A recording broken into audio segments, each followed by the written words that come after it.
What's going on? Last track, yes. Tales from Topographic Oceans. This is Ritual. I'm not going to try and say that. I'm not even going to try. Yes, Ritual is last, and here we go.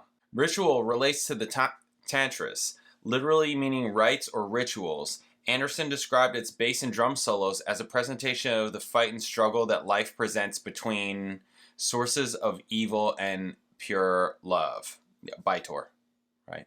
Okay, anyways. This is bass and drums, not bass and guitar. Okay, anyways. Howe is particularly, maybe that's where Rush got it from. Howe is particularly fond of his guitar solo at the beginning, which to him was spine-chilling and heavenly to play. Wow. All right, dude. Maybe a little... I mean, he's great and all. And uses Gibson Les Paul Jr. He wrote the chords and some lyrics to the Life is Like a Fight section. His outro guitar solo was more improvised and jazz-oriented at first, but the rest of the group felt dissatisfied with the arrangement. Anderson suggested that Howe pick several themes from the album and combine them, which Howe did with a more conscious, more thematic approach. During one of Wakeman's absences from the studio, White came up with the piano sequence for the closing, now I have to say it, Nous sommes du soleil section. The second half contains a percussion jam that features the main melody played on the drums. White, who played a standard kit, taught the sequence to the other members, with Anderson on a cocktail kit and Squire on timpani. Howe, despite participating on the drum solo on stage early on, opted out as it affected his guitar playing afterward. Alright, well, this is a longer one, right? This is, the longest track on the album? Yeah, this is the longest track on the album. Alright, let's get to it. Ritual. Bam.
for Squire.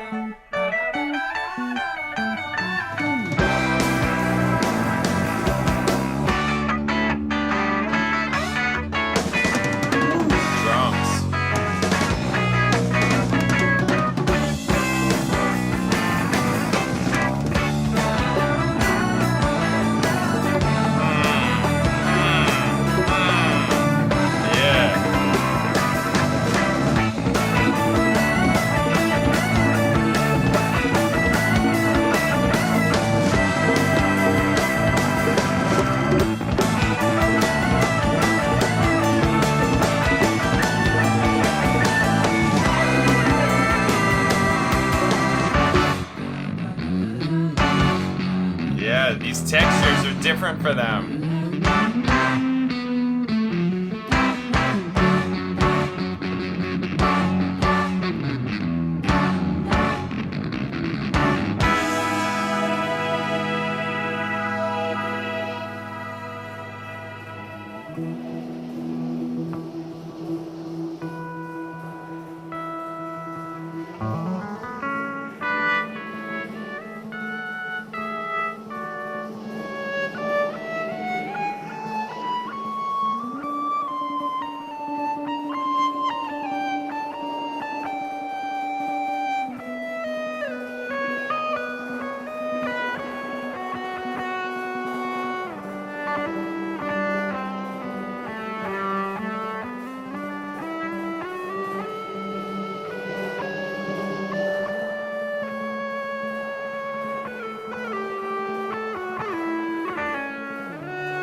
that was cool. A lot of the vocal sections, though, I don't know. I'm kind of not. It's the melodies. They're not all really. It's not like hooky, you know. So in that way, it's not hooking me. It just seems kind of like, I want to say, meandering a bit, you know. I don't know if that's the best word, but.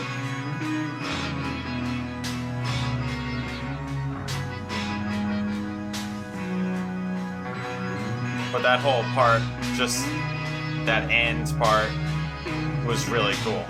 I like that one.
just these textures that they're making on this album is different for them, and it's cool.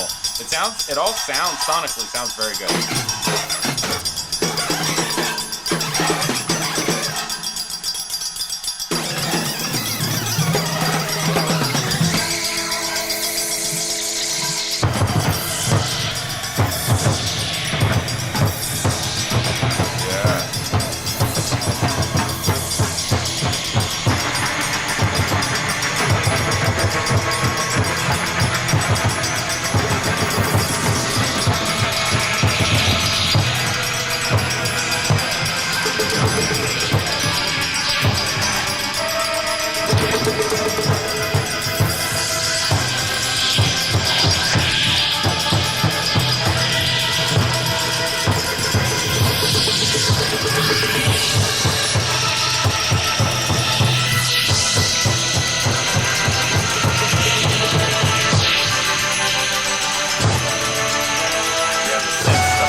travel we say, wander we choose, love to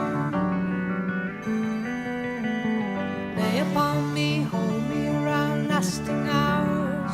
We love when we play, we hear the sound and alter our returning.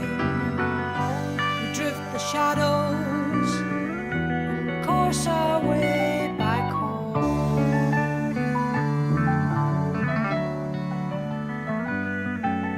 Flying home, going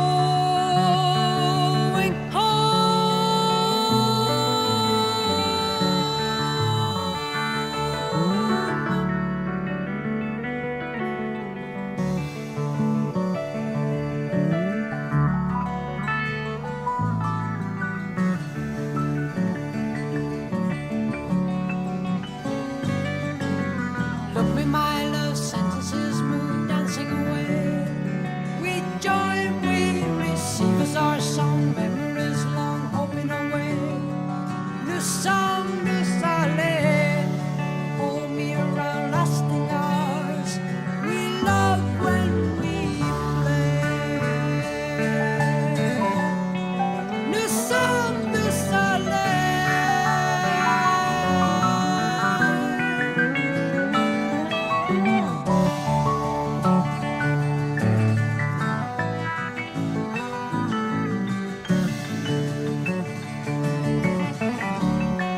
New song, new silence. New song, new silence. New song, new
Synths being so big on this track.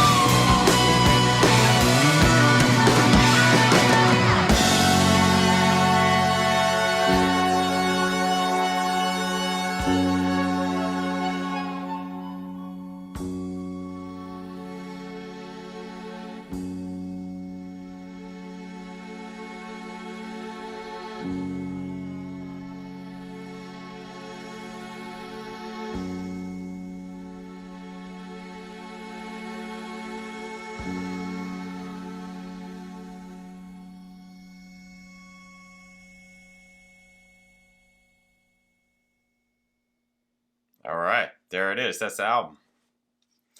Okay, so I'll say in general, melodically, I feel like it could have been better. Instrumentally, I don't think so. I think instrumentally, this album is actually really awesome. I actually think the instrumental sections in this album are pretty awesome. From what I can remember of the first two tracks and also these two, really cool stuff. Really, really, really cool stuff. There are some cool vocal sections, like different, like specific parts, but there's no real hooky parts or things like that. It's more just kind of like long form, free form essay, paragraphs, whatever, as opposed to like verses and choruses and things like that, right? Stuff like that. But even still, even with that, again, I like for melodic stuff, I listen more for like the things that catch me, at least that I notice, are, you know, different cadences and different melody harmony relationships, things like that. So I feel like there was less of that on this album than on other albums. But musically, oh yeah, the cat's here. Yeah. Musically, this album is really cool. There are really cool parts, really cool sections, really cool things happening musically on this album. It's like beautiful chaos. This album is like beautiful chaos, a lot. And I would definitely say that's specifically the instrumental sections. There was that section, that vocal section here before it just like kind of exploded, right? That I thought was really cool. So like there are parts here and there on the album, but for the most part, for me, it was the instrumental sections that just like took the cake. It was really cool. And I especially after this, I would say am gonna miss Rick Wakeman. I feel like he really nailed this album. Is that weird? You guys, you know, there are people who followed me on the Rush journey who probably know not, you know, that they have not, that I'm, you know, sometimes I'm out of left field. I think he'll like this. I think he won't like this. I think he'll like this. I think he won't like this. He liked it. I thought he was going to hate it. Again, first listen, I've never heard this album before, ever. I think it's cool, but yet it took me 2-3 listens for Close to the Edge. Sorry. I can't explain it either. All right, let's see if we can get some, okay, early reviews. The album initially received a divided reaction from British critics. The Times termed the album as rockophonic and selected The Ancient as a piece of music that will be studied 25 years hence as a turning point in modern music. Okay, you had to. To me, you had to be there for that kind of statement because I don't know literally what it was like then, right? Okay, The Guardian thought Anderson's high-pitched and carefully modulated voice seemed at ease and control. Live performance of it for Sounds magazine using the headlines "Wishy-washy Tales from the Deep" and "Close to Boredom." Again, I can see how there would be people who this is not for everybody. It's not. It's not. It's totally not. We have to be into this kind of thing. I dig it though. Actually, I dig it. Critic and Yes biographer Chris Welk reviewed the album for Melody Maker and wrote, "It is a fragmented masterpiece assembled with loving care and long hours in the studio, brilliant in patches, but often taking far too long to make its various points." You know, honestly, I didn't really feel that. You have to just know what you're getting into when you like just sit down and every single track is 18 to 21 minutes. You know, that's just what it is. To me, that just says like, and again, there are periods, I was going to bring up jazz, but there's periods of jazz where it's like shorter, just more straight up and down, let's call them pop songs, but for jazz, right? And then there's like the elongated pieces, you know, where it's like things develop and they're allowed to develop. They're given the time to develop, right? This is where it takes just like more focus from the listener. More focus from the listener, really. I mean, you can put it on and just have it on, but if you want to get it, there's so much happening. Again, that's why I said like beautiful chaos. There's so much that's happening, but it's like, it's pinging my ears the whole time, you know, specifically the instrumental sections. And yeah, okay, maybe things take time to develop to get there, but it's still nice. I wouldn't say it's boring. I wouldn't have called this album boring. It more keeps you right here than it doesn't. That's not boring to me. You know, I'm not listening to this and then just like spacing out, looking out the window and thinking about, you know, like what the rest I'm doing today. Stuff like that. You know, I don't think it's boring. Brilliant in patches, but often taking far too long to make his various points, and curiously lacking in warmth or personal expression. That's interesting. You see, and that to me has more to do with the vocal sections. The vocal sections on this album to me are not as strong as other albums of theirs. They absolutely, but instrumentally, I think this is actually superior. He thought Ritual brought the first enjoyable moments of the album. Oh, come on. Where Alan's driving drums have something to grip onto, and the lyrics of La La La speak volumes. I did like on this track the initial, when the vocals came in and doubled. I really like that vocal melody. I actually, see, there you go. There's a vocal part that I thought was really nice. But even this cannot last long, and cohesion is lost once more to the gods of drab self-indulgence. I mean, I get it, but I don't agree. I get it, but I don't agree. And especially as prog music went on in years and decades, this is not, to me, looking back, it's not like that. It's like, that. You kidding me? This is like groundbreaking for prog, to me. For Musical Express, this guy who had listened to the album for 2 months and saw the band perform the album live once declared the album a great disappointment, coming from the strength of Close to the Edge, and notes the color and excitement that the group usually puts on their albums was missing. Yo, you are wrong. You're wrong. You're wrong. You're wrong. He thought Wakeman's abilities were restricted. No, I thought he did great. And a lack of positive construction in the music, which too often loses itself to a wash of synthetic sounds. Yeah, but that's like sound design. His sounds were really nice. I liked it. I liked what Rick Wakeman brought to this album. I do. I think that he didn't have so much of this kind of stuff. He just was this incredible, just the sonic master, where he let Steve Howe deal with all the notes. And that's fine to me. I'm cool with that. I think that that really brought out their strengths to me, because Howe is great at that. And Rick Wakeman just sat in a place where I'm like, oh yeah, where I felt like he shined. That's me. Howe's guitar adopts the same tone as Wakeman's keyboards, which bored Clark. No, I didn't think that was boring at all. I thought it was nice. That's arranging, right? That is nice. But Anderson was praised in helping carry the music through with his frail, pure, and at times very beautiful voice. Concluded with a hope of Yes making a return to real songs which demonstrate their musicianship better. Yo, you are wrong. You're wrong. Oh, real songs? Okay, fine. But demonstrates their musicianship better than this album? Get the F out of here. Get out of here. Are you kidding me? The instrumental sections on this album are fantastic. They're way better. Are you kidding me? Oh, come on, man. Come on. Album also received mixed reviews in America. Abrams thought it could have received better marketing and suggested an experiment in recording as a tagline. Okay. Record World magazine considered it by far the most progressive album to date and displays the talents of each band member well, particularly Wakeman's. All right, see? Some agreement.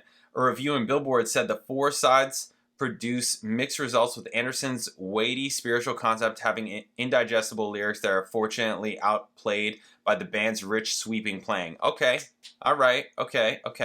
I mean, okay, the lyrics, whatever. I don't pay attention to that stuff anyway, so this works for me. And praised Wakeman's keyboards in particular. I thought he did. I liked him. I liked him on this album. It's unfortunate that he's leaving now. It concluded with Ritual as the most complete track. In his negative review for Rolling Stone, described the record as psychedelic doodles. We already know what we think of Rolling Stone, and thought it suffers from over-elaboration compared to more successful songs on Fragile and Close to the Edge. But you see, that's the difference. It's not those type of songs. You can't get 18 to 21 minute songs and expect Fragile. It's just not the same. There's 4 tracks on this album. There's frickin' how many on Fragile? 9? It's not the same. He complained about the album's length, Howe's guitar solos on the Ancient and the percussion section on Ritual, but praised Wakeman for his stellar performance throughout and believed the keyboardist was the most human of the group. Okay. I mean, I liked Wakeman on this, but human of the group, okay, whatever. Fletcher singled out the acoustic guitar section from the Ancient as the album's high point. It was nice. Cashbox magazine praised the album with its spectacular cuts, making a phenomenal record, and noted that the band are as much in touch with the bright future of their art form as they are with its rich traditional past. Cool. Wakeman's inspirational playing was also pointed out, which sparkles throughout the album. Yeah, I agree. It concluded with one of the year's best without a doubt. September 1974, Time magazine called it by far the most provocative album of the past year. Okay, cool. All right, later reviews. So these are the, all right, we've listened to it for decades or whatever. Retrospectively, AllMusic thought the album contained some of the most sublimely beautiful musical passages ever to come from the group. That's what I'm saying. It's there. It's right there. And develops a major chunk of that music in depth and degrees in ways that one can only marvel at, though there's a big leap from marvel to enjoy. I mean, again, it takes more focus. This type of music just takes more listens. It's more demanding, more taxing, right? It just is, and you have to know that going in. Again, that's one of the reasons why I'm like, okay, now I know what to expect now. And I think maybe also just listening to Close to the Edge a few times probably helped me out, If one can grab onto it, Tales is a long, sometimes glorious musical ride across landscapes, strange and wonderful, thick with enticing musical textures. Really though. In its 40th anniversary issue from 1992, NME selected Tales from Topographic Oceans as their 40 records that captured the moment. Wow. 1996, Progression magazine writer John Kovac wrote that it is Tales from Topographic Oceans, not Close to the Edge, that represents the band's true hallmark of the first half of their 70s output and their real point of arrival. Wow. He pointed out, it definitely was... You had to do Close to the Edge to get this. That's just how I see it. No different than you had to do Permanent Waves in order to get Moving Pictures, right? To me, you guys know I love Permanent Waves. Permanent Waves is my shit, right? This is really cool though. I may rather listen to Close to the Edge though. I think. It is definitely more accessible than this is. It is. It's more accessible, even though, for whatever reason, my weirdo ears caught this first time around more than Close to the Edge. He pointed out the playing is virtuosic throughout, the singing innovative and often complex, and the lyrics mystical and poetic. All this having been asserted, even the most devoted listener to Tales is also forced to admit that the album is in many ways flawed. Tracks tend to wander a bit, and the music, therefore, is perhaps not as focused as it might be. It was given time to develop. He notes that while Howe set a new standard for rock guitar, he thought Wakeman's parts were not used properly, and the keyboardist was instead relegated to the role of sideman. I mean, yeah, in a way, but that's not bad. I mean, aside from this last track, there wasn't some intense amount of Chris Squire, I thought. That's not a bad thing. It's not bad. It's not a bad thing. You don't always have to be that front guy or whatever. Keyboard is a supporting instrument. It doesn't always have to be a lead role. He's playing keyboards, he's creating this sonic, he's creating the soundscape. He's helping create the soundscape. I thought what he did here, that restraint, nobody's talking about Wakeman's restraint. That can be a positive thing in music. So, I would say here on this album, to me, that really helped bring him out. He played a role and he did it really well. That's what I think. Author and critic, this guy, called the album the black hole of yes experiences, the band dissipating, expanding, exploding, and imploding all at once, though he thought it contained some fairly accessible music. Okay, yeah. I mean, that's what it was. I gotta wrap this up, but I liked it. I'll listen to it again. I'll listen to the whole thing again, but I liked it. I thought it was really cool. I loved the instrumental sections. Most of them. I thought it was really very good. Instrumentally, it was just fantastic in so many places. Yes, it took time to develop and, going from point A to point B. But, I mean, if they just jump from point A from here to here to here to here to here, it would be jarring, potentially. I mean, we'll never know. But that could make it jarring. Where if there's a little bit more of a development, you kind of see how they get there. I don't know. Whatever. Doesn't really matter. I liked it. I thought it was cool. I'm going to listen to it again. Definitely. I'm glad that I listened to it and didn't listen to you guys. Because so many people were like, skip it. Skip this trash. Skip it. There were some people that liked it. That like it, right? But there was a lot of people saying skip it. Like a lot. Like a lot of people said skip it. I'm glad I didn't. So, there you go. Keeping you on your toes. Me too. Me too. Right? Cool. All right. Awesome. Thank you guys. I'll catch you later.